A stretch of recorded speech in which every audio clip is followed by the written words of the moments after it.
Why do we get jealous and envious of other people, but also idolize and admire other people at the same time? Why does this happen? It is quite paradoxical. It's quite in opposition to each other, these two things of jealousy and admiration. And why do we do this? It doesn't really make much sense, but it's all got to do with the way we project our unconscious emotion onto other people and into the world, fundamentally. Because behind these reactive feelings of jealousy, envy, idolization, admiration, there is a much deeper truth that, if understood, of course, will bring us a lot of purpose and meaning into our lives through realization. Now, jealousy, envy, idolization, and admiration are all, I would say, unconscious impulses or reactions we have towards both the world and the people around us. But most of the time, they are unconscious impulses to us. We don't know why we feel these feelings.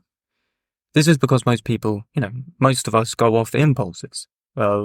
We don't question, most of the time, the cause of impulse through introspection. We just feel the impulse and we just do it. We don't know why we idolize or what we idolize, nor why we are envious or jealous of certain people or certain things. It is only understood as a reactive feeling, but not a cause for action or change or introspection to why these feelings are even occurring to begin with most people.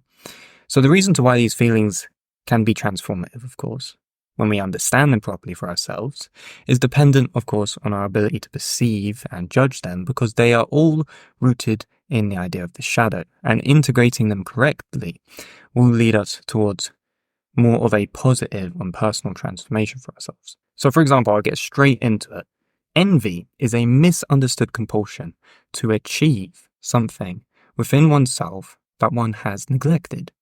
So, in other words, envy is the result of the neglection of something we wanted to achieve in the past, but seeing it achieved by someone or someone else. Therefore, we're envious, we're jealous, we want that thing. Like, oh, why didn't I get that thing? And then we just project all of this hatred and this meanness onto people, when this type of thing happens.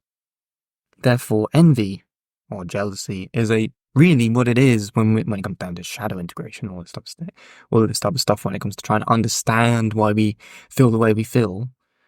And making the unconscious conscious, is that it's a call to action for personal transformation, for us to get back in touch with actualizing the desires of our past, instead of giving them up and repressing them through resentment and hatred towards other people by being jealous and envious and all this type of stuff. It's a call to action, basically, for us to rekindle what we have lost and what we did not achieve, and we should go back to that, and we should actually try and reassociate to that in a healthy way.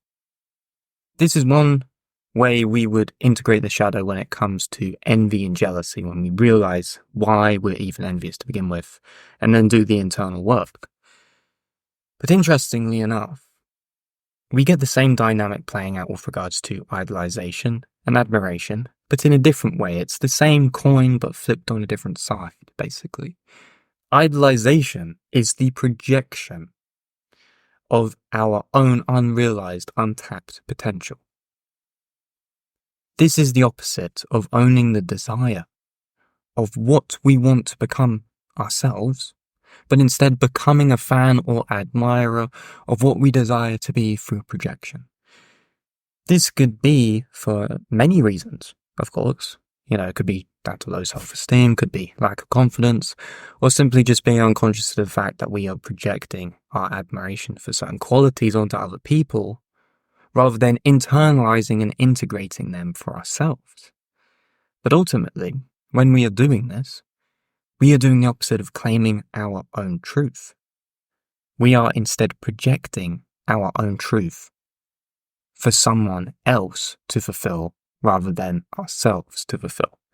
So this, again, a call to action in relation to shadow work, is for us to basically examine who and why we admire certain things or people, so that we can realize and integrate those idolized qualities towards our own purpose, instead of idolizing other people blindly. And it's kind of like in this very unconscious manner.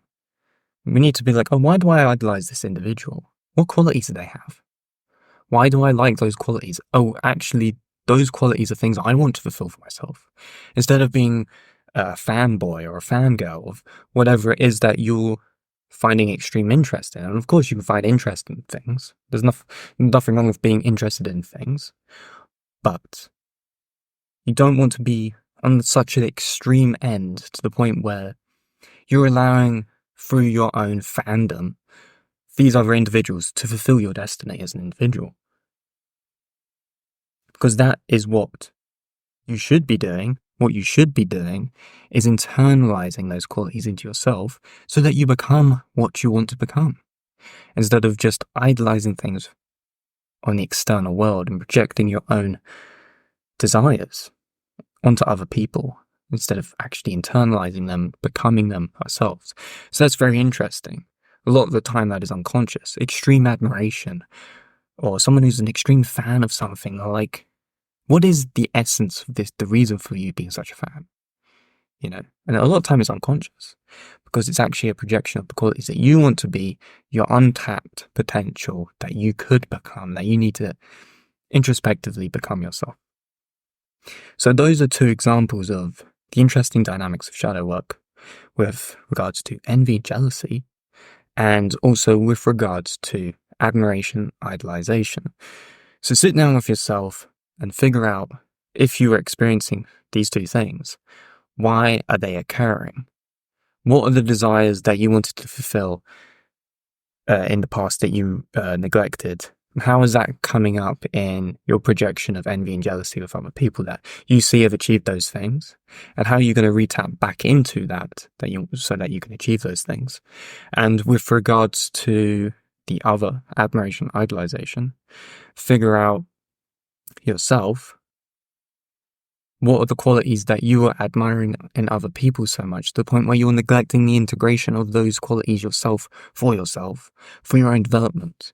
So very important little dynamics that are going on there in the unconscious, you could say, of the psyche, that are very important to look into for yourself on a personal self-developmental level. So if you found this video interesting, guys, make sure to book a free one-on-one coaching call with me where we can unravel the complexes of these things. If you want to work with me on trying to understand yourself better, on trying to becoming a better version of yourself, working on procrastination, things of this nature that I'm talking about with regards to understanding yourself, the unconscious complexes that you project out onto the world, and all of these types of things with regards to why you have certain fears, intrusive thoughts, low self-esteem, building your confidence, overcoming fear. If you want to work on those things, book in a free one-on-one call with me and we can figure it out between me and you. And for everything else, guys, thanks for watching. Make sure to like the video, comment your thoughts down below, and I'll speak to you in the next one.